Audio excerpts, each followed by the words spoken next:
Friends, మనం ఇప్పుడు జాతీయ పార్టీ గుర్తింపునకు కావాల్సిన నిబంధనలు మరియు రాష్ట్ర పార్టీ గుర్తింపునకు కావాల్సిన నిబంధనల గురించి మనం ఇప్పుడు తెలుసుకుందాం.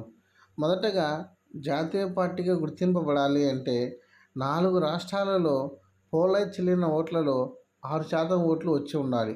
మరియు 4 రాష్ట్రాల నుండి 4 ఎంపీ సీట్లు వచ్చి ఉండాలి. రెండవ నిబంధనగా కనీసం 3 రాష్ట్రాల నుండి లోక్సభకు పోటీ చేసిన సీట్లలో 2% సీట్లన్నా వచ్చి ఉండాలి. మూడవదిగా కనీసం 4 రాష్ట్రాలలో రాష్ట్ర పార్టీగా గుర్తింపు పొంది ఉండాలి. రాష్ట్ర పార్టీ గుర్తింపునకు కావాల్సిన షరతుల గురించి చూద్దాం. రాష్ట్ర అసెంబ్లీ సీట్లలో కనీసం 3 అసెంబ్లీ సీట్లు గెలుపొందిన లేదా అసెంబ్లీ సీట్లలో కనీసం 3% సీట్లు గెలుపొందిన, వీటిలో ఏది ఎక్కువ అయితే దాన్ని పరిగణలోకి తీసుకొని రాష్ట్ర పార్టీ గుర్తింపు ఇస్తారు. రెండవ నిబంధనగా అసెంబ్లీ ఎన్నికలలో 6% చెల్లుబాటు ఓట్లు మరియు 2 అసెంబ్లీ సీట్లు పొందాలి.